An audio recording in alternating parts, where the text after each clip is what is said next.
ഇതുപോലെ നമുക്ക് എന്താണ് പറയുക, ഈ ഒരു ഓൺലൈൻ ഗിമ്മിക്കുകളോ പരിപാടികളോ ഈ ഒരു പ്രൊമോഷൻ കാര്യങ്ങളൊക്കെ തുടങ്ങിയിട്ട് മേ ബി ഒരു 5-6-7 വർഷമായിട്ടുണ്ടാവുള്ളൂ മാക്സ്.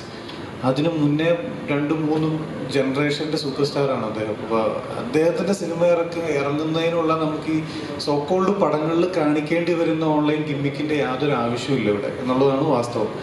രണ്ടാമത്തെ കാര്യം, എല്ലാവരും ആൻറ്റിസിപ്പേറ്റഡ് ആണ്. എന്താണ് ആ പടം, എന്താണ് ആ പടം, എന്താണ്. നമ്മളിപ്പോൾ സംസാരിക്കുമ്പോൾ ഞാനത് കഴിഞ്ഞ് ചെയ്തിട്ടുള്ള ഇതിലധികം പ്രൊമോഷൻസ് കൊടുത്തിട്ടുള്ള പടത്തെക്കുറിച്ചൊന്നും ജനങ്ങൾ എന്നോട് ചോദിച്ചിട്ടില്ല. പക്ഷെ എന്നോട് ചോദിച്ചിട്ടുള്ള എൻ്റെ സുഹൃത്ത് സർക്കിളിൽ നിന്നാണെങ്കിലും ഫാമിലിയിൽ നിന്നാണെങ്കിലും ബസൂക്ക എന്നാണ് റിലീസ്, ബസൂക്ക എന്നാണ്. അവർക്ക് ബസൂക്കയെ കുറിച്ചാണ് അറിയേണ്ടത്. അത് നമ്മൾ പ്രൊമോഷൻ നടത്തിയിട്ടല്ല, പക്ഷെ ആളുകൾ അറിയും മമ്മൂക്കപ്പടം എന്നുള്ള രീതിയിൽ.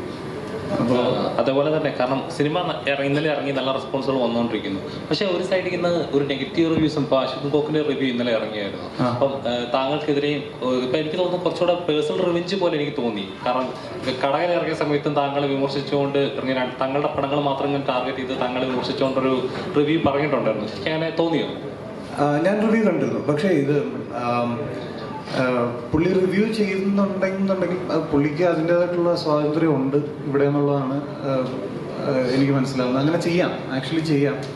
അത് മാത്രമല്ല, പുള്ളി നെഗറ്റീവ് മാത്രമല്ല, പുള്ളി എന്നെ പറ്റി പോസിറ്റീവും പറഞ്ഞിട്ടുണ്ട്. ബാക്കിയുള്ള പടങ്ങളിൽ, ഇപ്പോൾ പ്രണയവിലാസവും അങ്ങനെയുള്ള പടങ്ങളിലൊക്കെ പുള്ളി പറഞ്ഞിട്ടുണ്ട്. അപ്പോൾ ഞാൻ സത്യം പറഞ്ഞാൽ ഞാനിത് രണ്ടും എടുക്കാറില്ല. കാരണം ഞാനിങ്ങനെ പബ്ലിക്കിൻ്റെ ഒപ്പീനിയൻ കേട്ട് എന്താ പറയുക, പൊങ്ങുകയോ അല്ലെങ്കിൽ അവർ ഡീഗ്രേഡ് ചെയ്തിട്ട് ഞാൻ താഴുകയോ ചെയ്യാൻ നിൽക്കാറില്ല. കാരണം അങ്ങനെ ചെയ്തിട്ടുണ്ടെങ്കിൽ നമുക്കിവിടെ ഒന്നും പറയാം, യാത്ര ചെയ്ത് എത്താൻ പറ്റില്ലല്ലോ. ആളുകൾ എന്ത് പറയും എന്ന് ആലോചിച്ചിട്ടുണ്ടെങ്കിൽ എനിക്ക് തോന്നുന്നില്ല. കാരണം ഇപ്പോൾ ഒരു റിവ്യൂ കേട്ട് നമ്മൾ സിനിമയ്ക്ക് പോകാതിരിക്കുന്നതാണ് എപ്പോഴും നല്ലത്. പോകാൻ ആഗ്രഹിക്കുന്നുണ്ടല്ലോ. അങ്ങനെയാണെങ്കിൽ ഒരുപാട് കാര്യങ്ങൾ മിസ്സാവുകയും ഒരുപാട് കാര്യങ്ങൾ നമ്മുടെ ആൻറ്റിസിപ്പേഷൻ കൂടുകയും ചെയ്യും. അപ്പോൾ ഒരിക്കലും ഒരു റിവ്യൂ കേൾക്കാതെ നിങ്ങൾ തന്നെ പോയി പടങ്ങൾ കാണുക. നിങ്ങൾ ഈ റിവ്യൂസ് നെഗറ്റീവ് ആണെങ്കിലും പോസിറ്റീവ് ആണെങ്കിലും ഇത് കേട്ട് പടത്തിന് പോകുന്നുണ്ടെങ്കിൽ നിങ്ങളുടെ തിയേറ്റർ എക്സ്പീരിയൻസിനെ അത് വല്ലാതെ ബാധിക്കും. മാത്രമല്ല, നെഗറ്റീവ് കേട്ടിട്ടാണ് പോകുന്നുണ്ടെന്നുണ്ടെങ്കിൽ പോകാതിരിക്കുന്നത് എന്നുള്ളൊരു തീരുമാനമുണ്ടെങ്കിൽ, ഓക്കെ ഈ പടത്തിന് നെഗറ്റീവ് കേട്ടു ഇനി ഞാൻ പോകുന്നില്ല എന്ന് വിചാരിച്ചാൽ, ഈ പറയുന്ന പോലെ ഇപ്പോൾ ബസൂക്കയാണെന്നുണ്ടെങ്കിൽ അതിൻ്റെ മമ്മൂക്കയുടെ ഇത്രയധികം നല്ല പെർഫോമൻസ് നിങ്ങൾക്ക് കാണാൻ പറ്റില്ല എന്നുള്ളതാണ് അതിൻ്റെ ഒരു കാര്യം എനിക്ക് തോന്നിയിട്ടുള്ളത്. ചേട്ടാ, ഇപ്പോൾ ഈ നേരത്തെ പറഞ്ഞ റിവ്യൂവിൻ്റെ കേസിൽ പുള്ളി ആ റിവ്യൂ പറയുന്നതിനിടയ്ക്ക് ഒരു ഘട്ടത്തിൽ പറയുന്നുണ്ട്, ബസ്സിൽ ഇരിക്കുന്ന ഒരു മമ്മൂക്കയുടെ കഥാപാത്രം ഭയങ്കര ബുദ്ധിമാനാണ്, ബസ്സിലിരിക്കുന്ന ഒരാളോട് വെറുതെ ഈ കഥയൊക്കെ പറയുകയാണ് എന്നുള്ള രീതിയിലൊരു സംഭവം പറയുന്നത്. ശരിക്കും സിനിമ കണ്ടവർക്കറിയാം എന്തുകൊണ്ടാണ് ഹക്കീം അവതരിപ്പിച്ച കഥാപാത്രത്തിനോട് മമ്മൂക്ക അങ്ങനെ ആ ഒരു കഥ പറയുന്നതെന്ന് എല്ലാവർക്കും മനസ്സിലാവും. പക്ഷേ ഈ അശ്വന്ത് കോക്കിൻ്റെ ആ റിവ്യൂവിൽ പറയുന്നത് എന്തിനോ വേണ്ടി പറയുന്നു എന്നുള്ളത്. അപ്പോൾ എനിക്ക് തോന്നിയത് ഒന്നെങ്കിൽ പുള്ളി സിനിമ കണ്ടിട്ടില്ല, ആരോ പുള്ളിക്ക് അത് ടെക്സ്റ്റ് ചെയ്യുകയോ അല്ലെങ്കിൽ കണ്ടവരാരെങ്കിലും പറഞ്ഞു കൊടുത്തതോ ആകാനാണ് സാധ്യത. അല്ലെങ്കിൽ പുള്ളിക്ക് ആ പോർഷൻ മനസ്സിലായത്. പക്ഷെ മനസ്സിലാകാൻ അങ്ങനെ വഴിയില്ല. കാരണം അത്രയും ഒരു മുതിർന്ന ഒരാൾക്ക് അത് കണക്റ്റ് ആയില്ലെന്ന് പറയുമ്പോൾ എന്തോ ഒരു മിസ്റ്റേക്ക് തോന്നി. ഏകദേശം ആ 4.29 സെക്കൻഡ് ആ വരുന്നത് ഞാൻ പ്രത്യേകിച്ച് അത് ശ്രദ്ധിച്ചു. പിന്നെ റിപ്പീറ്റ് അടി ഞാൻ കേട്ട കുഴപ്പമാണോ എന്ന് അറിയാൻ വേണ്ടി റിപ്പീറ്റ് ചെയ്തപ്പോഴും പുള്ളി അതിനകത്ത് പറയുന്നത് വെറുതെ ഒരു യാത്രക്കാരനോട് കുറേ കഥകൾ പറയുന്നു എന്നാണ്. ഫസ്റ്റ് ഓഫ് ഓൾ എൻ്റെ ക്യാരക്ടറിനോട് മമ്മൂക്ക ഈ കാര്യങ്ങൾ പറയുന്നതിനൊരു കാരണമുണ്ട്. എന്തുകൊണ്ടാണ് പുള്ളി മൈന്യൂട്ടായിട്ട് സബ് കോൺഷ്യസ്ലി പുള്ളി എനിക്ക് കഥ പറയാൻ പറ്റില്ല, അപ്പോൾ ഇൻഫ്ലുവൻസ് ചെയ്യാൻ ശ്രമിക്കുന്ന തരത്തിലാണ് നമുക്കിത് സ്ക്രിപ്റ്റ് കിടക്കുന്നത്. എന്നാലേ അത് വർക്കാവുള്ളൂ. ഫസ്റ്റ് ഓഫ് ഓൾ അതിന് കാരണമുണ്ട്, അതെനിക്ക് ഇവിടെ റിവീൽ ചെയ്യാൻ പറ്റില്ല. രണ്ടാമത്തെ കാര്യം എന്ന് പറഞ്ഞിട്ടുണ്ടെങ്കിൽ സിനിമയിൽ നമ്മൾ ലോജിക്ക് നോക്കരുതെന്നുള്ളതാണ്. അതുകൊണ്ടാണ് അത് സിനിമയാവണം. ഇല്ലെങ്കിൽ നമുക്കൊരു ഡോക്യുമെൻ്ററിയോ ഇല്ലെങ്കിൽ വേറെ എന്തെങ്കിലും ചെയ്താൽ പോരെ. സിനിമ എന്ന് പറയുന്നത് ലോജിക്കിന് അത്രയും കൊടുക്കേണ്ട പ്രാധാന്യം അത്രേ ഉള്ളൂ. പക്ഷെ ശരിക്കും അതിന്റെ ഒരു ലോജിക്ക് പ്രശ്നമാണെന്ന് എനിക്ക് തോന്നിയില്ല. ഞാൻ ഈ കാര്യത്തിനല്ല, ഞാൻ രണ്ടാമത് വേറൊരു പോയിന്റ് ആയിട്ട് പറഞ്ഞതാണ്. ഈ പറഞ്ഞ കാരണത്തിന് പുള്ളി അതങ്ങനെ പറഞ്ഞിട്ടുണ്ടെങ്കിൽ അതിന് കാരണമുണ്ട് എന്നുള്ളതാണ്. ഒന്നുകൂടെ മര്യാദയ്ക്ക് സിനിമ കണ്ടിട്ടുള്ള ആളുകൾക്ക് മനസ്സിലാവാൻ പറ്റും അതിന് കാരണമുണ്ട്. റിവ്യൂ കേട്ടായിരുന്നോ? അത് ഞാൻ കേട്ടായിരുന്നു. ഈ പറഞ്ഞ ഭാഗം ശ്രദ്ധിച്ചോ? ഞാൻ ശ്രദ്ധിച്ചെന്നുള്ളതാണ്. പക്ഷെ ഞാൻ പറഞ്ഞില്ല, ഞാനത് മൈൻഡ് ചെയ്യാറില്ല. ഇപ്പൊ ഈ പറഞ്ഞ പോലെ വേറൊരു കാര്യം എന്തോ ബ്രോ എന്ന് വിളിക്കുന്ന എന്നൊക്കെയോ പറയുന്നത് കേട്ടു. പക്ഷെ ഞാൻ ബ്രോ എന്ന് വിളിക്കാറുണ്ട്. അപ്പൊ എനിക്കതിൽ അരോചകം തോന്നിയില്ല. രണ്ടാമത്തെ വേറൊരു കാര്യം എന്ന് പറഞ്ഞിട്ടുണ്ടെങ്കിൽ ഈ ക്യാരക്ടർ എങ്ങനെയാണ്, ഇയാൾ ഇറിറ്റേറ്റിംഗ് ആണ്. എൻ്റെ ക്യാരക്ടർ കുറച്ച് ഇറിറ്റേറ്റിംഗ് ആണ്. കൂടെ ഇരിക്കുന്ന ആളുകളുടെ അല്ലെങ്കിൽ അവരുടെ കംഫർട്ട് സോൺ മര്യാദ കൊടുക്കാത്ത ഒരാളാണ് ഈ എൻ്റെ ക്യാരക്ടർ ഇതിനകത്ത്. അപ്പോൾ അയാൾക്ക് അങ്ങനെ ചെയ്യും. അയാൾ ബ്രോ എന്ന് വിളിക്കും, ചിലപ്പോൾ വേറെ എന്തെങ്കിലും പറയും, വെറുതെ അടുത്തിരിക്കുന്നവരോട് ചോദിക്കും, ഹെഡ്സെറ്റ് വെക്കാതെ ഫോണിൽ ലൗഡായിട്ട് പാട്ട് കേൾക്കും, ഫോൺ കോൾ ചെയ്യും. അത് നമ്മുടെ കൂടെ ഉണ്ടാവില്ല. ഇപ്പോൾ തിയേറ്ററിൽ വന്നിരിക്കുമ്പോൾ ഇതെല്ലാം ചെയ്യുന്ന ആൾക്കാരുണ്ടാവില്ല. അപ്പം അങ്ങനത്തെ ഒരു സ്വഭാവമുള്ളൊരു വ്യക്തിയാണ്. അയാൾക്ക് ആ ഒരു സോഷ്യൽ ക്യൂ ഇല്ല ഈ സണ്ണി വർഗീസ് എന്ന് പറയുന്ന ക്യാരക്ടർ. അതങ്ങനെ ചെയ്തത്. ഇതാ പറയുന്നത്, സിനിമയ്ക്ക് ഇതിങ്ങനെ ചെയ്യുന്നത് നമ്മളത് വെറുതെ ചെയ്യുന്നതല്ല, ഇതിനൊക്കെ ഒരു റീസൺസ് ഉണ്ട്. എന്നാലേ അയാളെ അങ്ങനെ രീതിയിൽ നമുക്ക് പോർട്രേറ്റ് ചെയ്താലേ ഈ സിനിമയിൽ അത് ലാൻഡ് ആവുള്ളൂ. അതുകൊണ്ടാണ് അങ്ങനെ നമ്മൾ പ്ലേസ് ചെയ്തിരിക്കുന്നത്. ഇപ്പോൾ ഒരാളുടെ അഭിപ്രായം റിവ്യൂ ഈ രീതിയിൽ നെഗറ്റീവ് ആയിക്കോട്ടെ പോസിറ്റീവ് ആയിക്കോട്ടെ പറയാനുള്ള സ്വാതന്ത്ര്യം ഓരോരുത്തർക്കും ഉണ്ട്. പക്ഷേ ഈ സിനിമയെ കൃത്യമായി മനസ്സിലാക്കാതെ വെറുതെ ജഡ്ജ് ചെയ്യുന്നത് ഒരു മോശം പരിപാടിയായിട്ട്. ഇത് വേറൊരു കാര്യം എന്ന് പറഞ്ഞാൽ ഇത് ഇവരുടെയും വയറ്റുപഴപ്പിന്റെ പ്രശ്നമാണ്. ഇപ്പൊ ഇവരുടെയും അല്ല, ചെയ്യുന്ന ആളുകളുടെ ഒക്കെ. അപ്പോൾ അതിനൊരു ഫാൻ ബേസ് ഉണ്ട്, അതിന് ഇവിടെ ആൾക്കാരുണ്ട് കാണാൻ. ആക്ച്വലി ഇപ്പോൾ അങ്ങനെ വന്നിരുന്ന് പറയുമ്പോൾ, അങ്ങനെ ഒന്ന് രണ്ടു മൂന്ന് തగ్గടിക്കുമ്പോൾ, അങ്ങനെ ഒരു വേഷം കിട്ടി വന്നിരിക്കുമ്പോഴൊക്കെ അവിടെ ആൾക്കാരുണ്ട്. അത് വേറെ തന്നെ ഒരു എന്റർടൈൻമെന്റ് ഏരിയയായി മാറിയിട്ടുണ്ട് ഇപ്പോൾ. അപ്പോൾ ഇത് സിനിമയെ ബാധിക്കും എന്നുള്ളതിൽ എനിക്ക് യാതൊരു വിശ്വാസമില്ല. തീർച്ചയായിട്ടും സിനിമയെ ബാധിക്കില്ല. കാരണം ആളുകൾ മണ്ടന്മാരല്ലോ. കാരണം ഇത്രയും പേര് റിവ്യൂ കണ്ടിട്ടാണ് സിനിമയ്ക്ക് പോവുക. ഇപ്പൊ നമ്മൾ ഇപ്പൊ എനിക്ക് എന്തെങ്കിലും കാണുന്നുണ്ടെങ്കിൽ ഞാൻ പോയി കാണുന്നുണ്ട്, എനിക്കൊരു അഭിപ്രായം ഉണ്ടാകും. അതാണ് നമ്മൾ ചെയ്യേണ്ടത്. അതാണ് നമ്മുടെ ഒരു എന്താണ് പറയാ വാല്യൂ എന്ന് പറയുന്നത്, മനുഷ്യന്റെ വാല്യൂ. ഇപ്പോൾ ഒരാളെൻ്റെ അടുത്ത് വന്ന് പുറത്ത് വേറെന്തോ നടക്കുന്നു പറഞ്ഞാൽ ഞാനത് വിശ്വസിച്ച് ഇവിടെ പറയല്ലോ. ഞാൻ പോയി നോക്കി എനിക്ക് ധാരണ ഉണ്ടെങ്കിലല്ലേ ഞാനത് ഷെയർ ചെയ്യാവുള്ളൂ. അപ്പോൾ തീർച്ചയായിട്ടും പടം കണ്ട അഭിപ്രായം എടുക്കുക എന്നുള്ളതാണ് ചെയ്യേണ്ട ഒരു കാര്യം. ബാക്കി നെഗറ്റിവിറ്റി ഒന്നും ബാധിക്കില്ല. ചേട്ടാ ഈ പറഞ്ഞ കലൂർ ടെന്നീസ്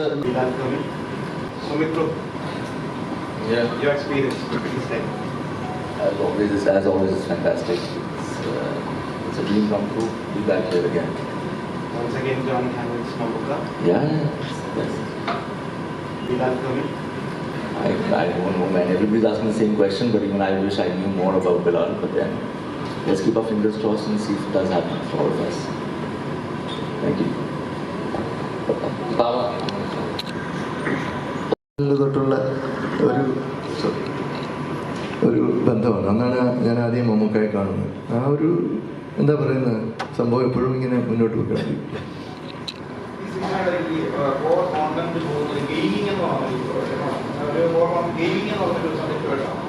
അപ്പൊ ഈ പറഞ്ഞത് എത്ര പേർക്ക് കണക്ട് ആവുമെന്നുള്ളൊരു ചോദ്യം ഗെയിം കളിച്ചിട്ടുള്ള, അല്ലെങ്കിൽ നമുക്കറിയാലോ, ഇപ്പോൾ നമ്മൾ ഫോണിൽ പാമ്പും കോണിയൊക്കെ കളിച്ചിട്ടില്ലേ, അല്ലെങ്കിൽ മറ്റേ പെണ്ണ് ആപ്പിൾ തിന്നുന്ന പാമ്പിനെ കളിച്ചിട്ടില്ലേ. ബേസിക് ഗെയിമിൻ്റെ കൺസെപ്റ്റും അതിൻ്റെ തുടക്കവും ഇവിടെ നിന്നൊക്കെയാണ്. ഗെയിമിങ് മനസ്സിലാവാതിരിക്കേണ്ട കാര്യമൊന്നുമില്ല. ഞാൻ ഗെയിം കളിക്കുന്ന ഒരാളാണ്. എൻ്റെ വീട്ടിൽ PS5 ഉണ്ട്. അപ്പോൾ ഇത് വലിയ എന്താ പറയുക, മനസ്സിലാവില്ലാത്ത തന്നെ വേറൊരു ഏരിയയോ അല്ലെങ്കിൽ മനസ്സിലാവില്ലാത്ത തന്നെ ഒരു പരിപാടിയൊന്നും അല്ല. പിന്നെ തീർച്ചയായിട്ടും ഇപ്പോഴത്തെ കുട്ടികൾക്ക് ഇപ്പോൾ ഉള്ള കുട്ടികളോട് ഇത് ഗെയിമിംഗ് എന്താണെന്ന് നമ്മൾ പറഞ്ഞു കൊടുക്കേണ്ട ആവശ്യമില്ല. നമ്മളെക്കാളും കൂടുതൽ ഗെയിം കളിക്കുന്ന അറിയുന്ന ആൾക്കാരൊക്കെ തന്നെയാണ്. പിന്നെ ഭയങ്കര സിമ്പിളായിട്ട് തന്നെയാണ് ഇതെന്താണെന്ന് നമ്മൾ മനസ്സിലാക്കി കൊടുത്തിരിക്കുന്നത് സിനിമ.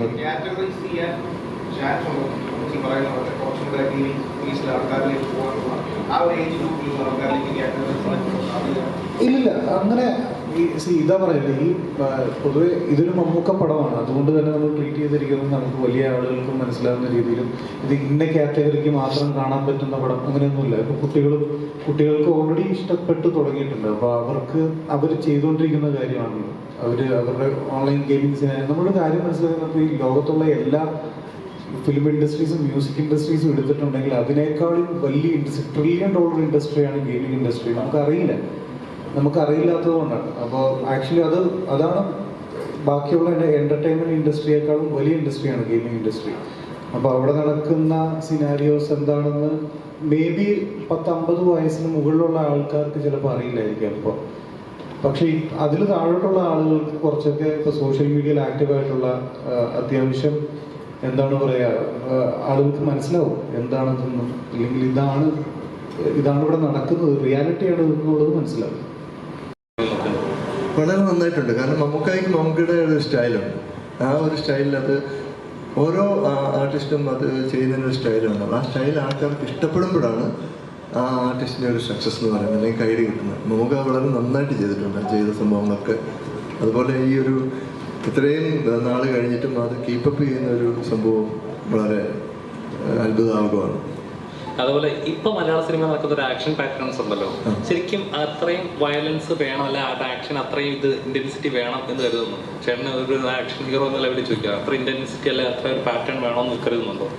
അതിപ്പം ഓരോ ഫിലിം മേക്കേഴ്സിന് അവരുടേതായ ആവിഷ്കാര സ്വാതന്ത്ര്യമുണ്ട്. അപ്പോൾ അവർക്ക് താല്പര്യമുള്ള അല്ലെങ്കിൽ അവരിൽ കൺസീവ് ചെയ്ത രീതിയിലായിരിക്കും അവർ സിനിമ എടുക്കുന്നത്. ചില സിനിമ 2 ടൈപ്പ് സിനിമകളുണ്ട്. ഒന്ന് പേഴ്സണൽ സിനിമ എന്ന് പറയും. അപ്പോൾ എൻ്റെ ഐഡിയാസ് എൻ്റെ രീതിയിൽ ഞാൻ സിനിമ എടുത്ത് ജനങ്ങൾക്ക് കൊടുക്കുന്നു. ജനങ്ങൾ സ്വീകരിച്ചാൽ ഭാഗ്യം, സ്വീകരിച്ചില്ലെങ്കിൽ പോയി. അല്ലെങ്കിൽ ഞാൻ എൻ്റെ ഐഡിയാസ് എല്ലാം മാറ്റി വെച്ചിട്ട്, എൻ്റെ കോൺസെപ്റ്റ് എല്ലാം മാറ്റി വെച്ചിട്ട് ജനങ്ങൾക്ക് വേണ്ടി ഒരു സിനിമ എടുത്ത് പ്രസൻറ്റ് ചെയ്തു. ഏറ്റവും സേഫ് അതാണ്, ജനങ്ങൾക്ക് വേണ്ടി ഒരു സിനിമ എടുക്കുന്നതാണ്. പിന്നെ ഈ വയലൻസിൻ്റെ കാര്യം പറയുന്നത്, ഇപ്പോൾ നമുക്ക് ഒരു സിനിമ പുറത്തു വന്നു കഴിഞ്ഞാൽ അത് കൺട്രോൾ ചെയ്യാനുള്ള ബോഡീസ് ഉണ്ട്. അതായത് സെൻസർ, അതുപോലെ സെൻസറിന് മുകളിൽ വേറെ ബോഡീസൊക്കെ ഉണ്ട്. അവർക്ക് ഡെഫിനറ്റ്ലി അതിനെ കൺട്രോൾ ചെയ്യാൻ പറ്റും. പിന്നെ ജനങ്ങൾക്കൊരു ചോയ്സ് ഉണ്ട്, ഈ സിനിമ ഞാൻ കാണണോ അല്ലെങ്കിൽ എൻ്റെ കുട്ടികളെ കാണിക്കണോ എന്നുള്ളൊരു ചോയ്സ് ഉണ്ട്. അതും ഓരോ റേറ്റിംഗ് ഉണ്ടല്ലോ. പിന്നെ ഇപ്പോഴത്തെ ആക്ഷൻ എന്ന് പറഞ്ഞാൽ ഞാൻ പലതും കണ്ടിരിക്കുന്ന ഞാൻ വളരെ റഫായിട്ടുള്ള ആക്ഷൻ ആണ് എനിക്ക് ഏറ്റവും ഇഷ്ടം. അതായത് ഒരിടി കൊണ്ടിട്ട് ആൾക്കാർ പറന്നു പോയി, വേറൊരു ജീപ്പേ വീണ് ജീപ്പ് മറിഞ്ഞ്, അങ്ങനെയൊക്കെയുള്ള കുറേ ഗിമിക്സുകൾ ഇപ്പോൾ വരുന്നുണ്ട്. അതുപോലെ ഒത്തിരി വയർ ടെക്നിക്സ്, വയർ ചാടി പൊങ്ങി, അതായത് നമ്മുടെ എന്താ പറയുന്നത്, ഗ്രാവിറ്റേഷൻ പുള്ളിനൊന്നും യാതൊരു വിലയും കൽപ്പിക്കാത്തൊരു എൻ്റെ സിനിമകൾ കണ്ടറിയാം. ചന്താകടലൊക്കെ ചെയ്യുന്ന ഒരിടി കൊണ്ട് അവർ പുറത്ത് അല്ലെങ്കിൽ ഇങ്ങോട്ട് വീഴത്തുള്ളൂ, പറന്നു പോകുന്നൊരു പരിപാടി. അപ്പോൾ അതെനിക്കൊരു ഇതായിട്ട് തോന്നിയിട്ടുണ്ട്. പിന്നെ സിനിമാറ്റിക് എക്സ്പീരിയൻസ്, ചില സിനിമകൾക്ക് അത് ആവശ്യമാണ്. ഇപ്പോൾ റേഡിയനെ വെച്ചൊരു സിനിമ എടുക്കുകയാണെങ്കിൽ, അല്ലെങ്കിൽ അങ്ങനെ സൂപ്പർ നാച്ചുറൽ പവറൊക്കെ ആണെങ്കിൽ ഓക്കെ. എന്നോട് അഭിനയിച്ചിട്ട് ഏറ്റവും കൂടുതൽ ഉപ്പുകണ്ട പ്രദേശം എന്നൊരു സിനിമയാണ് ഭയങ്കരമായിട്ട് ഇപ്പോഴും ആൾക്കാരെ മനസ്സിൽ കണ്ടിരിക്കുന്നത്. അത് ഒരുപാട് സിനിമകളുണ്ട്, കമ്പോളം, പല സിനിമകളുണ്ട്. അപ്പോൾ എന്നെ സംബന്ധിച്ചുള്ള ഈ ജനറേഷൻ ഗ്യാപ്പ് എനിക്കൊരിക്കലും ഫീൽ ചെയ്തിട്ടില്ല. കാരണം നമ്മൾ ഒരുപാട് ട്രാവൽ ചെയ്യും, ഒരുപാട് ആൾക്കാരോട് സംസാരിക്കും, ഒരുപാട് ആൾക്കാരോട് ഇൻറ്ററാക്ട് ചെയ്യും. പിന്നെ നമ്മൾ ലോകം കണ്ടു തന്നെ ഇരിക്കുകയാണ്. നമ്മളൊരു ജനറേഷൻ കഴിഞ്ഞ് കിടന്ന് ഉറങ്ങുന്നില്ല. അപ്പോൾ ഇത് കണ്ട് നമ്മൾ വീണ്ടും മനസ്സിലാക്കി, പുതിയ ജനറേഷൻ ആണെങ്കിലും പഴയ ജനറേഷൻ ആണെങ്കിലും ഏത് ജനറേഷൻ ആണെങ്കിലും എനിക്ക് തോന്നുന്നത് മനുഷ്യൻ്റെ സൈക്കോളജി എന്ന് പറയുന്നത്, അവൻ എപ്പോഴും അവൻ്റെ മനസ്സിൽ സെൻറ്റിമെൻറ്റ്സും സ്നേഹവും വാത്സല്യവും വെറുപ്പും വിദ്വേഷവും ഒരുപാട് അസൂയയും എല്ലാ നല്ല ഗുണങ്ങളും മോശങ്ങളും ഉണ്ടാവും. അത് ഏത് തലമുറയിലും അതുണ്ടാവും. അല്ലെങ്കിൽ നമ്മളൊക്കെ ഒരു 10, 200, 300 വർഷം കഴിയുമ്പോൾ റോബോട്ടായി പോകും, without any feelings. I don't believe in generation gap. എനിക്കത് ഫീൽ ചെയ്യുന്നില്ല. ഒന്നാമത് ഈ പിന്നെ ഡീനും ഒക്കെ ആണെങ്കിലും, അതുപോലെ ഇപ്പോഴത്തെ പുതിയ തലമുറയിലെ പല ഡയറക്ടേഴ്സും തമിഴിലും തെലുങ്കിലും കന്നഡത്തിലും മലയാളത്തിലും ഒക്കെ നമ്മുടെ സിനിമ കണ്ട് വളർന്ന ആൾക്കാരാണ്. അപ്പോൾ ആ ഒരു സ്നേഹം എപ്പോഴും ഉണ്ടാവും, ഒരു റെസ്പെക്റ്റ് ഉണ്ടാവും. അപ്പോൾ ആ ഒരു ഡിസ്റ്റൻസ് ഒരിക്കലും ഫീൽ ചെയ്യുന്നില്ല. പിന്നെ ഇത് വലിയൊരു ഭാഗ്യമല്ലേ, അച്ഛൻ്റെ സ്ക്രിപ്റ്റിൽ അഭിനയിക്കുക, അത് കഴിഞ്ഞ് മകൻ്റെ സ്ക്രിപ്റ്റിൽ അഭിനയിക്കുക, ഇനിയും ജീവൻ്റെ മകൻ്റെ സ്ക്രിപ്റ്റിൽ അഭിനയിക്കാൻ പറ്റുമെന്ന് വിചാരിക്കട്ടെ. മമ്മൂക്കായി കഥ കേട്ടതെന്നാണ് ഞാൻ അറിഞ്ഞത്. 2019 പോയി കഥ പറഞ്ഞ് ഡെന്നി സാറ് കഥ കേൾക്കുന്നു, അത് മോനിലേക്ക് മാറുന്നു. അന്നു മുതൽ മമ്മൂക്കായി സിനിമ ചെയ്യാൻ തയ്യാറായി മാറിയൊരു മമ്മൂക്ക. ആ മമ്മൂക്ക ഈ പുതിയ തലമുറയ്ക്ക് വേണ്ടിയാണ് ഈ സിനിമ ചെയ്തെന്ന് എനിക്ക് തോന്നിയേക്കണം. ഞാനൊക്കെ ഓൾഡാണ്, ഞാനൊക്കെ ഈ ഗെയിമൊന്നും കളിച്ചില്ല. പക്ഷേ പുതിയ തലമുറയ്ക്ക് വേണ്ടിയാണ് ഈ മമ്മൂക്ക ഇതിലൊരു മെസ്സേജും കൂടെയാണ് ഈ സിനിമയിലൂടെ വരുന്നത്. പക്ഷെ മമ്മൂക്കയുടെ അവസാനം ഒരു 10-20 മിനിറ്റ് ഉണ്ടല്ലോ, അത് മമ്മൂക്ക എടുത്തൊരു ചലഞ്ച്. മമ്മൂക്ക അത് ചെയ്യാം. മമ്മൂക്കാനെ നമ്മൾ പല രീതിക്ക് കണ്ടു, പക്ഷെ മമ്മൂക്ക അത് ചെയ്യാം. മമ്മൂക്കയുടെ നമുക്ക് സിനിമ കാണാത്തവർക്ക് കൊണ്ട് നമ്മൾ പറയാൻ പറ്റില്ല. ആ മമ്മൂക്ക കാറിൽ നിന്ന് ഇറങ്ങുന്ന സംഭവം ഉൾപ്പെടെ നമുക്ക് കാണുമ്പോൾ ആ മമ്മൂക്ക ഇങ്ങനെ ചെയ്യുന്നുണ്ടെന്ന് ഹക്കീമി കഥ കേട്ടപ്പോൾ മനസ്സിലായിട്ടുണ്ടോ? അത് സിനിമ കണ്ടു കഴിഞ്ഞപ്പോഴാണ്, മൊത്തം സിനിമ കാണുമ്പോഴാണ് മനസ്സിലാക്കിയത് ഹക്കീം? അല്ല, ഞാൻ ഈ പരിപാടി അറിയുന്നത് 2022 സമയത്തൊക്കെയാണ് എനിക്ക് വർക്ക് കിട്ടുന്നത്. ആക്ച്വലി പടം ചെയ്യാൻ ഇരുന്നത് വേറൊരു ആളായിരുന്നു. അപ്പോൾ പുള്ളിക്ക് ഡേറ്റ് ഇല്ലാത്തതുകൊണ്ടാണ് എന്നാൽ പിന്നെ ഇവൻ ചെയ്യട്ടെ എന്ന് വെച്ചത്. അത് എൻ്റെ ഒരു ഭാഗ്യം കൂടിയാണ്. കാരണം ലിറ്ററലി എനിക്ക് തോളോട് തോൾ ചേർന്നിരുന്ന് ഒരു 10-15 ദിവസം ഇതുപോലെ ഇരുന്ന് അഭിനയിക്കാൻ പറ്റുക എന്ന് പറയുന്നത് ഞാൻ ഭയങ്കര ക്യൂരിയസ് ആയിട്ട് കണ്ടിരുന്നിട്ടേ ഉള്ളൂ. കാരണം നമ്മുടെ വിളച്ചെടുക്കാനൊന്നും ഞാൻ പോയിട്ടില്ല. അവിടെ വെറുതെ പേടിച്ച് തന്നെയാണ് ഞാൻ അവിടെ ഇരുന്നിട്ടുള്ളത്. അപ്പോൾ എനിക്ക് മമ്മൂക്കയുടെ പ്രോസസ്സാണ് ഞാൻ ഭയങ്കരമായിട്ട് അത്ഭുതപ്പെട്ടു പോയത്. എപ്പോഴും ഇപ്പോൾ ഓൺ സ്പോട്ടിൽ ഇപ്പോൾ ഒരു സാധനം ചെയ്യുകയും അപ്പോൾ നമുക്കത് ഇങ്ങനെയല്ല, നമുക്കിവിടെ ഒരു പ്രശ്നമുണ്ട്, അങ്ങനെ വരുമ്പോൾ നമ്മൾ കംപ്ലീറ്റ്ലി ഡിഫറെൻ്റ് ആയിട്ട് തന്നെയുള്ള അങ്ങനെ 2, 3, 4 പ്രാവശ്യം ചെയ്യുമ്പോൾ ഇപ്പോൾ ഈ പറഞ്ഞ പോലെ ക്ലൈമാക്സിൽ ഞാൻ ആലോചിക്കാറുണ്ട്. ഇപ്പോൾ എന്നോട് ഇത് പറയുമ്പോൾ ഞാനിത് എങ്ങനെയായിരിക്കും അപ്പോൾ കൺസീവ് ചെയ്തിട്ടുണ്ടാവുക, നമ്മളോട് ഇങ്ങനത്തെ ഒരു സാധനം പറഞ്ഞാൽ എനിക്ക് ഒരു ഐഡിയ തന്നെ ഇല്ല. കാരണം അത് അങ്ങനെ തന്നെ വേറെ തന്നെ ഒരു അവതാരമായിട്ടാണ് പുള്ളി അതിനകത്ത് പെർഫോം ചെയ്തിരിക്കുന്നത്. അപ്പം ഇതൊക്കെ എവിടെയാണിത് ചിന്തിച്ച് വെക്കുക? ഇത് നേരത്തെ പ്ലാൻഡ് ആണോ അല്ലയോ? ഓൺ ആക്ഷനിൽ എങ്ങനെയാണ് ഇങ്ങനെയായി മാറുക എന്നുള്ളത് ഞാൻ ഭയങ്കര ക്യൂരിയസ് ആയിട്ട് കണ്ടു നിന്നിട്ടുള്ള ആളാണ്. അപ്പോൾ ഓഫ്കോഴ്സ് ഞാനൊരു ബിഗ് ഫാനാണ്. അപ്പോൾ എനിക്കെപ്പോഴും എന്താ പറയുക, കണ്ടു പഠിക്കാൻ, ഇല്ലെങ്കിൽ എന്താണ് ഈ പ്രോസസ്സ് എന്ന് നമ്മൾ ഈ ആക്ടേഴ്സ് ഇങ്ങനെ നിൽക്കുമ്പോൾ ബാക്കിയുള്ള സീനിയേഴ്സ് ആയിട്ടുള്ള ആളുകൾ ഇങ്ങനെ ചെയ്യുമ്പോൾ എപ്പോഴും പഠിക്കാൻ തന്നെയുണ്ട്. ഇതെങ്ങനെയാണ് ഇതിലേക്ക് ആയി മാറുക, ഒരു എന്താ പറയുക, ഒരു പരകായ പ്രവേശം നടത്തുക എന്നൊക്കെ നമ്മളിങ്ങനെ ഭയങ്കരമായിട്ട് ഇങ്ങനെ ചിന്തിക്കാറുണ്ട് എപ്പോഴും. അപ്പോൾ എപ്പോഴും ഞാൻ ആലോചിക്കുന്നത്, എനിക്കെപ്പോഴും എന്താ പറയുക, ഞാൻ ഭയങ്കര ലക്ക് ഉള്ള ഒരാളായിട്ട് എനിക്ക് തോന്നിയിട്ടുണ്ട്. ഇതിങ്ങനെ നേരിട്ട് നിന്ന് കാണാനും എന്താ അത് അനുഭവിച്ചറിയാനും എനിക്ക് സാധിച്ചു എന്നുള്ളതാണ്. ലൈക്ക് എനിക്കതിങ്ങനെ എക്സ്പ്ലെയിൻ ചെയ്തു തരാൻ പറ്റുന്നില്ല. എന്താണ് ആ പ്രോസസ്സ്, മമ്മൂക്ക ചെയ്യുന്ന പ്രോസസ്സ് എന്താണെന്ന് എനിക്ക് പറഞ്ഞു തരാൻ അറിയില്ല. പക്ഷെ എന്തൊക്കെയോ അവിടെ എനിക്ക് കിട്ടിയെന്ന് എനിക്ക് തോന്നുന്നു. അല്ല, അങ്ങനെയൊന്നും മമ്മൂക്കയുടെ ഒരു എക്സ്പ്രഷനിലാണ് കേട്ടോ.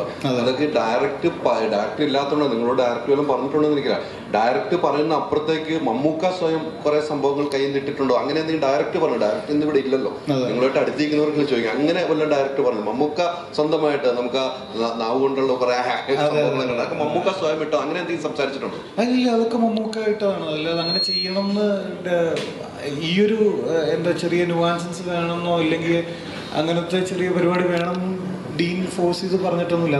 അതാ പറഞ്ഞത്, അതൊരു ക്യാരക്ടർ ആർട്ടിസ്റ്റ് ഡിസൈൻ ചെയ്യുന്ന സമയത്ത് എനിക്കറിയില്ല അത് എങ്ങനെയാണ് പ്രോസസ്സ് ചെയ്യുന്നത്, എനിക്ക് മനസ്സിലായിട്ടില്ല. അപ്പോൾ അത് കണ്ടു നിൽക്കാനേ പറ്റുള്ളൂ, മനസ്സിലാക്കാനോ എനിക്കറിയില്ല എങ്ങനെയാണ് ഒരാൾക്ക് അങ്ങനെ സാധിക്കാന്നുള്ളത്. അതുകൊണ്ട് തന്നെയാണ് ലെജൻഡായിട്ട് ഇങ്ങനെ നിൽക്കണതല്ലോ. കുറെ പഠിക്കാൻ പറ്റി. Hakeem, very happy, extremely grateful. എല്ലാവർക്കും പടം ഇഷ്ടമായി എന്ന് കേട്ടു. ആൻഡ് റിവ്യൂസ് ഒക്കെ എല്ലാം പോസിറ്റീവാണ്, എല്ലാവർക്കും ഇഷ്ടപ്പെട്ടു. ആൻഡ് വളരെ സന്തോഷം, extremely grateful and extremely happy. Hakeem, ഒരു ചോദ്യം ചോദിക്കണം. അതായത് ഇപ്പം നോർമലി സോഷ്യൽ മീഡിയയിൽ ഇപ്പം കുറച്ച് എന്താ തിയേറ്ററിലൂടെ വന്ന് താരങ്ങളായ ആറാട്ടണ്ണൻ, പെരേര, അങ്ങനത്തെ കുറച്ച് പേരുണ്ട്. അപ്പം സിനിമാക്കാരെ തന്നെ പറയുന്നത് ഇങ്ങനെയുള്ളവരെ പ്രൊമോട്ട് ചെയ്യരുത്, മീഡിയാസ് ഇങ്ങനെയുള്ളവരെ പ്രൊമോട്ട് ചെയ്യാൻ പാടില്ല, സിനിമ ദോഷം ചെയ്യുന്നുണ്ട് എന്ന്. അപ്പം ഈ സിനിമയിൽ തന്നെ സന്തോഷ് വർക്കിക്ക് ഒരു സീൻ ഉണ്ടായിരുന്നു. അപ്പോൾ ഭയങ്കര സീരിയസ് ആയിട്ട് ഉള്ള മൊമെന്റിലെ ഒരു സീനില്ലാത്ത അദ്ദേഹത്തിന് വരുന്നു, പെട്ടെന്ന് ആളുകൾ ഞെട്ടിപ്പോയി. അപ്പോൾ സിനിമയിലുള്ളവർ തന്നെ ഇങ്ങനെ രണ്ടു പക്ഷം പറയുമ്പോൾ എന്താണ് ചെയ്യേണ്ടത്? അത് ഡയറക്ടറുടെ കോളാണ്. അത് എനിക്ക് എന്തുകൊണ്ടെന്ന് എങ്ങനെയാണ് ഇവിടെ വന്നതെന്നുള്ളത്. പക്ഷെ ഞാൻ ഭയങ്കരമായിട്ട് എൻജോയ് ചെയ്തൊരു മൊമെൻ്റ് ആയിരുന്നു. പിന്നെ അങ്ങനെ ഇപ്പോൾ റിവ്യൂ പറയുന്ന ആളുകൾക്ക് സിനിമ വരാൻ പറ്റില്ല എന്നൊന്നുമില്ല. അല്ല, ഞാൻ പറഞ്ഞല്ല, പ്രൊഡ്യൂസേഴ്സും മറ്റുള്ളവരും തന്നെ പറഞ്ഞു നിങ്ങൾ ഇങ്ങനെയുള്ളവരെ പ്രൊമോട്ട് ചെയ്യാൻ പാടില്ല. അങ്ങനെയുള്ളവരെ പ്രൊമോട്ട് ചെയ്യാൻ ഇൻ ദ സെൻസ് അവരുടെ റിവ്യൂസിനല്ലേ പറയുന്നത്. ഈ ഒരാളുടെ എന്താ പറയുക, ഫേസ് വാല്യൂവിനെയോ ഫെയിമിനെയോ അയാൾക്കുള്ള ഒരു പബ്ലിക് ഇമേജ് ഉണ്ടല്ലോ, അതിനെ യൂട്ടിലൈസ് ചെയ്യുന്നതിൽ എന്താണ് തെറ്റ്? ഇപ്പോൾ ഇവിടെ ഇൻസ്റ്റാഗ്രാം റീൽ എടുക്കുന്ന ആളുകൾ എത്രയോ പേര് ഇപ്പോൾ സിനിമയിലുണ്ട്. അത് അവരുടെ പബ്ലിക് ഇമേജിനെ യൂട്ടിലൈസ് ചെയ്യുന്നില്ലേ, അവർക്കുള്ള ആ ഒരു ഇമേജിനെ അതുപോലെ തന്നെ യൂട്ടിലൈസ് ചെയ്യുന്നതാണ്. അപ്പോൾ അതിൽ തെറ്റൊന്നുമില്ല. അപ്പോൾ ഈ മൊമെന്റിൽ അത് എത്രത്തോളം ബ്ലണ്ടർ ആയിരുന്നു, ഇല്ല എത്രത്തോളം ഡൈവേർട്ടായി പോയി എന്ന് കാണിക്കാൻ പറ്റുന്ന ഒരു അവസരമായിട്ടാണ് തോന്നിയത്. എനിക്കൊന്ന് വെച്ച് ബെറ്റർ ചോയ്സ്. നല്ല രസമുണ്ട് ഇത്, ഞാൻ ഭയങ്കരമായിട്ട് എൻജോയ് ചെയ്തു. ജോക്കുട്ടനോട് നന്നായിട്ട് ചെയ്തിട്ടുണ്ട്. ആദ്യം തന്നെ അതിന് നല്ലൊരു താങ്ക്സ് പറയുന്നുണ്ട്. ഗംഭീരമായിട്ട് ചെയ്തിട്ടുണ്ട്. എങ്ങനെയാണ് ആ ഒരു സീനിലേക്ക് ഈ മമ്മൂക്കയുടെ കൂടെ ഷൈൻ ടോജൊക്കെ ഇപ്പൊ മമ്മൂക്കയുടെ കൂടെ മമ്മൂക്ക അഭിനയിച്ചു വെച്ച എല്ലാ സിനിമയിലും മമ്മൂക്ക കൂടെ കൊണ്ടു നടക്കുകയാണ്. ആ സിനിമയിലേക്ക് തന്നെ മമ്മൂക്കയുടെ കൂടെ തന്നെ എത്താൻ പറ്റി, മമ്മൂക്കയുടെ കൂടെ ഷെയർ ചെയ്യാൻ പറ്റിയ സ്ക്രീൻ വലിയൊരു എക്സ്പീരിയൻസ് അല്ലായിരുന്നു? അത് എങ്ങനെ ഉണ്ടായിരുന്നു പറയും? അടിപൊളിയാണ്. മമ്മൂക്കയുടെ ആദ്യമായിട്ടാണ് അഭിനയിക്കുന്നത്. മമ്മൂക്ക ഫാൻ പോലെ ആയിരുന്നില്ലേ വേണ്ടത്, പക്ഷെ ഇപ്പോൾ ആയിക്കൊണ്ടിരിക്കുന്നു, ശ്രമിക്കുന്നു. അങ്ങനത്തെ പരിപാടികളൊക്കെ ഉള്ളൂ. ഷൈൻ്റെ കസിൻ ഷൈൻ്റെ അനിയൻ തന്നെയാ, സ്വന്തം അനുജനാട്ടോ. അതാണ് പല ആൾക്കാർ ഷൈൻ്റെ സ്വന്തം അനുജനാണ്. ഉണ്ടാവും, വേറെ സംഭവമുണ്ട്.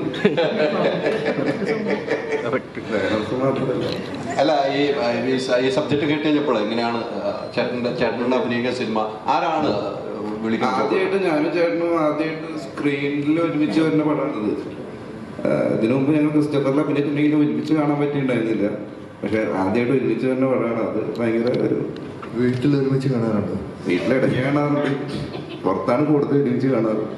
ആരാണ് ആദ്യം വിളിക്കുന്നത് ഈ സിനിമയിലേക്ക് ഒരു സബ്ജക്ട് പറഞ്ഞ്? ആഷിക്ക് പറഞ്ഞിട്ട്, ആഷിക്കും മിലിന്നും അങ്ങനെയൊക്കെ പറഞ്ഞിട്ട് ഡീന തന്നെയാണ് വിളിക്കുന്നത്. അങ്ങനെ പോയി അഭിനയിച്ചു. ആദ്യ ദിവസം വിളിച്ചു, പിന്നെ 2 ദിവസം വിളിക്കും, 3 ദിവസം, 4 ദിവസം, 5 ദിവസം.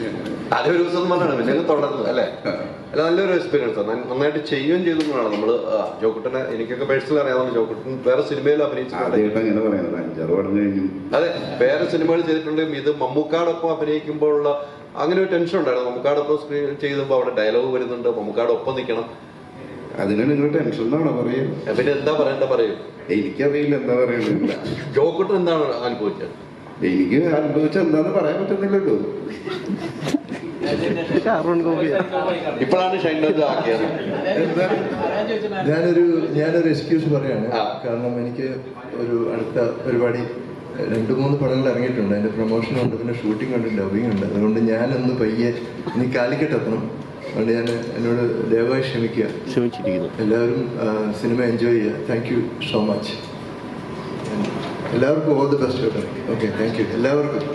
Thank you so much. ഇരിക്കട്ടെ. നല്ല ഇഷ്ടമാണ്. അപ്പോൾ ഇതിൽ അങ്ങനെ റോള് കിട്ടിയപ്പോൾ നല്ല രസമായിരുന്നു ചെയ്യാൻ. ജോയ്സ്റ്റിക്കിൽ എല്ലാ അത്യാവശ്യം ചെയ്യാനൊക്കെ ഉണ്ടല്ലോ. ഞാനിങ്ങനെ ആവർത്തിക്കൊണ്ടൊക്കെ ഇരുന്നത് നല്ല രസമായിട്ട് സ്ക്രീനിൽ കാണാറുണ്ട്. അതിൻ്റെ നല്ല സന്തോഷമുണ്ട്. സിനിമ കണ്ടു കഴിഞ്ഞപ്പോൾ ഈ ഷൂട്ടിങ്ങിന്റെ സമയത്ത് പേരൻസ് ഒക്കെ എപ്പോഴും ഉണ്ടായിരുന്നു. സിനിമ കണ്ടു കഴിഞ്ഞപ്പോൾ എന്താണ് പറഞ്ഞത്? സിനിമ കണ്ടു കഴിഞ്ഞപ്പോൾ അച്ഛനും അമ്മയൊക്കെ നന്നായിട്ടുണ്ട് പറഞ്ഞു. എല്ലാവരും നന്നായിട്ടുണ്ട് എന്ന് പറഞ്ഞു. ഇത്തിരി എള്ളിച്ച കൂടി മമ്മൂട്ടി മാമയുടെ കൂടെ ഒരു നല്ലൊരു റോള് ചെയ്യാൻ പറ്റി. അപ്പോൾ എല്ലാവരും കണ്ടവരൊക്കെ നന്നായിട്ടുണ്ട് എന്ന് പറഞ്ഞു. ഇനിയും കുറേ ആൾക്കാർ കാണാനുണ്ട്. അപ്പോൾ എന്തായാലും ഇത്രയും വലിയൊരു സിനിമയിൽ ഇവരുടെയൊക്കെ ഒപ്പം അഭിനയിക്കാൻ പറ്റിയത് നല്ല സന്തോഷമുണ്ട്. ലൊക്കേഷൻ പോയപ്പോൾ മമ്മൂക്ക എന്താണ് പറഞ്ഞത്? ലൊക്കേഷനിലൊന്ന് ഓർമ്മ പങ്കിട്ട്. ലൊക്കേഷനിൽ അങ്ങനെ അത്ര സംസാരിക്കാൻ പറ്റിയിട്ടുണ്ടായിരുന്നില്ല. 1-2 സീനല്ലേ ഉള്ളൂ. എന്നാലും എങ്ങനെ ഹൗയു എന്നൊക്കെ ചോദിച്ചു, എങ്ങനെ സുഖല്ലേ, എന്തൊക്കെയുണ്ട് വിശേഷം എന്നൊക്കെ ചോദിച്ചു. അതന്നെ സന്തോഷം. പിന്നെ ഇത്രയും വലിയൊരാളുടെ കൂടെ അത്യാവശ്യം കുറച്ച് ഇമ്പോർട്ടൻസ് ഉള്ള റോള് ചെയ്യാൻ പറ്റിയല്ലോ. അത് സംസാരിക്കണേക്കാളും ഫോട്ടോ എടുക്കണേക്കാളും ഒക്കെ വലിയൊരു സന്തോഷം. ആക്ഷൻ്റെ രീതികളൊക്കെ ഉണ്ടാവും. എപ്പോഴെങ്കിലും അതിലെന്തെങ്കിലും ഇൻസ്പയർ ചെയ്യണം, അല്ല അതൊന്ന് ഫോളോ ചെയ്യണം എന്ന് തോന്നിയിട്ടുണ്ടോ? ചെറുപ്പം മുതൽ തോന്നിയിട്ടുണ്ട്. ചെറുപ്പത്തിലുള്ള ചേട്ടൻ കണ്ടിട്ടുണ്ടോ? ഇല്ലല്ലോ. ഇപ്പോഴുള്ള ചേട്ടനല്ലേ കണ്ടിട്ടുള്ളൂ. ചെറുപ്പത്തിലെ ചേട്ടൻ എങ്ങനെയാ? അത് അറിയില്ലല്ലോ, നിങ്ങൾക്ക് അറിയില്ലല്ലോ, എന്ന് പറഞ്ഞിട്ട് കാര്യമില്ലല്ലോ. അല്ല, ഇപ്പൊ ചെയ്യണമെന്നല്ലോ. ഇപ്പൊ ഏതെങ്കിലും ഫോളോ ചെയ്തിട്ടുണ്ടോ? ഇപ്പൊ അതന്നെ പറഞ്ഞു, ചെറുപ്പത്തിലുള്ള ചേട്ടനെ കണ്ടിട്ടുണ്ടോ? ഇപ്പോഴുള്ള ചേട്ടൻ അത് ചെറുപ്പം മുതലുള്ള കഥ പറയണ്ടേ? 10-35 കൊല്ലത്തെ കഥയിട്ടുള്ളൂ.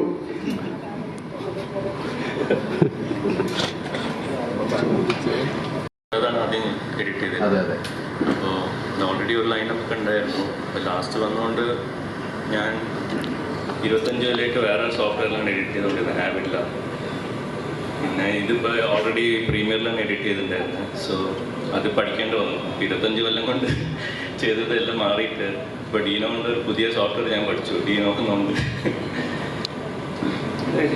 ഇപ്പം മമ്മൂക്കിൻ്റെ കൂടെ സെക്കൻഡ് പടമാണ് കണ്ണൂർ സ്കോഡ് കഴിഞ്ഞിട്ട് മൂവിയാണ്.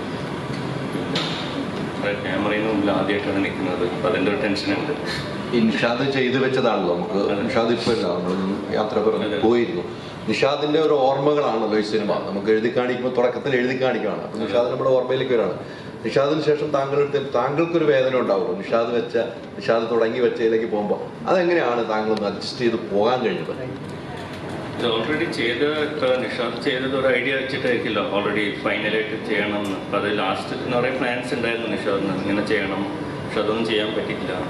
പിന്നെ ഇപ്പോൾ ഞാൻ ചെയ്യുമ്പോൾ പിന്നെ എൻ്റെ ഐഡിയ വെച്ചിട്ടാണ് ചെയ്യാൻ പറ്റുള്ളൂ. അപ്പം അങ്ങനെ ചിലത് നിഷാദ് വെച്ച പോർഷൻസ് ഒക്കെ നല്ലതാകുമ്പോൾ അതന്നെ വെച്ചിട്ടുണ്ട്. അങ്ങനെയാണ് ചെയ്തിട്ടുണ്ട്. ഇപ്പോൾ ഫൈനലി ഫിലിം എന്തായാലും ടീം വർക്കാണല്ലോ, അപ്പോൾ എല്ലാവരുടെയും ഇൻപുട്സും എല്ലാം ഉണ്ടാവും. അത് ചെയ്ത് വന്നപ്പോൾ എല്ലാവരും ആക്സെപ്റ്റ് ചെയ്തു എന്ന് വിചാരിക്കുന്നു. ഈ രണ്ട് സോഫ്റ്റ്വെയർ യൂസ് ചെയ്യുന്നതാണ് അവിടെ പറയുന്നത് അഡോബ് പ്രീമിയർ ഈ പ്രീമിയർ അല്ല, എനിക്ക് എപ്പോഴും അവിടെ തന്നെയാണ് ഇഷ്ടം ഇത്. പക്ഷെ ചില പോർഷൻസ് ചില ടൂൾസൊക്കെ പ്രീമിയറിൽ ഈസിയാണ്. പക്ഷെ ഞാൻ ഇപ്പോൾ 25 കൊല്ലമായിട്ട് ഒരേ സോഫ്റ്റ്വെയർ ചെയ്തുകൊണ്ട് എനിക്ക് ബിഗിനിങ്ങിലൊക്കെ നല്ല ബുദ്ധിമുട്ടായിരുന്നു അത് ഒന്ന് മാറി വരാൻ വേണ്ടിയിട്ട്. ഇപ്പോൾ ഓക്കെയാണ്. സ്റ്റിൽ ഇതാണ് ലാസ്റ്റ് പടം പ്രീമിയറിൽ. അടുത്തത് അവിടെ തന്നെ ആയിരിക്കും. ഇനി പ്രീമിയർ പിടിക്കില്ല? ഇല്ല ഇല്ല. Thank you. അപ്പോൾ സോ മച്ച്. ഇല്ല കഴിഞ്ഞില്ലേ സമയം? ഒരെണ്ണമുണ്ട്.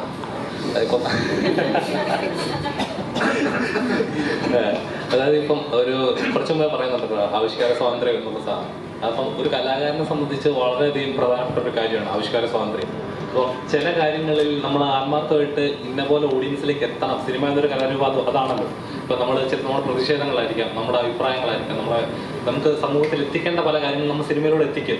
പക്ഷേ അതിലും കത്രിക വീഴുമ്പോൾ അല്ലെങ്കിൽ ഇന്ന കാര്യങ്ങൾ പറയരുത്, ഒരു അധികാരത്തിന്റെ പുറമെ ഇന്ന കാര്യം ആരും അറിയണ്ട എന്ന് പറയുന്നൊരു സംഭവം ഉണ്ടല്ലോ. അത് ശരിയായ നടപടിയാണെന്ന് വിശ്വസിക്കുന്നത് ഒരു സിനിമ? തീർച്ചയായിട്ടും അല്ല. എല്ലാവർക്കും ഇപ്പോൾ എപ്പോഴും ഒരു എന്താ പറയുക, ഏത് വലിയ തിരുത്തലുകൾ ഉണ്ടാകുമ്പോഴും ഇപ്പോൾ രാഷ്ട്രീയപരമായിട്ടാണെങ്കിലും വലിയ എംപയറുകൾ പൊളിഞ്ഞു വീഴുന്നതിനും പ്രധാന കാരണം അവിടെ ഉണ്ടായിട്ടുള്ള നാടകങ്ങളും എന്താണ് പറയുക അല്ലെങ്കിൽ സംഗീതങ്ങളൊക്കെ തന്നെയാണ് ഇപ്പോൾ സിനിമയും. അപ്പോൾ തീർച്ചയായിട്ടും അത് രാജാവ് നഗ്നനാണെങ്കിൽ നഗ്നനാണെന്ന് തന്നെ വിളിച്ചു പറയാനുള്ള ചങ്കൂറ്റം ഇവിടെയുള്ള കലാകാരന്മാർക്ക് വേണം. കലാകാരന്മാരുണ്ടെന്ന് വിശ്വസിക്കുന്നുണ്ടോ? ഇഷ്ടം പോലെ ഉണ്ടല്ലോ. ഇപ്പോൾ റീസെന്റ് ഇറങ്ങിയ സിനിമകളൊക്കെ നമുക്ക് അറിയാമല്ലോ. പക്ഷെ അതിലും കത്രിക വീണു. അല്ല, അതില് കാര്യമില്ല. പറഞ്ഞു കത്രി വീഴുമ്പോൾ അത് ആരാണ് ഇവിടെ തെറ്റുകാരെന്ന് അവർ തന്നെ വിളിച്ചു പറയുമ്പോഴാണ് എനിക്ക് തോന്നുന്നത്. എനിക്കത് ഫീൽ ചെയ്യുന്നു. ഇതിനെക്കുറിച്ച് എന്തെങ്കിലും നോവലിയുടെ സെറ്റിൽ പറഞ്ഞു? ഇല്ല. അല്ല, ഞാൻ എൻ്റെ പേഴ്സണൽ ഒപ്പീനിയനാണ് പറഞ്ഞത്. ഇത് ചർച്ച ചെയ്ത് പറഞ്ഞല്ല. അപ്പോൾ അങ്ങനെ ഉണ്ടാവണം. പുതിയ പടം വരുന്നുണ്ടോ? പൂജ നമുക്ക് ബസൂക്കയെ കുറിച്ച് പറഞ്ഞിട്ട് അല്ല, ഇത് ഒന്നും ആയിട്ടില്ല. പടം ഇന്നലെ പൂജ കഴിഞ്ഞല്ലേ ഉള്ളൂ. ഇല്ല. Okay, thank you. ഇങ്ങോട്ട് പോകുമോ?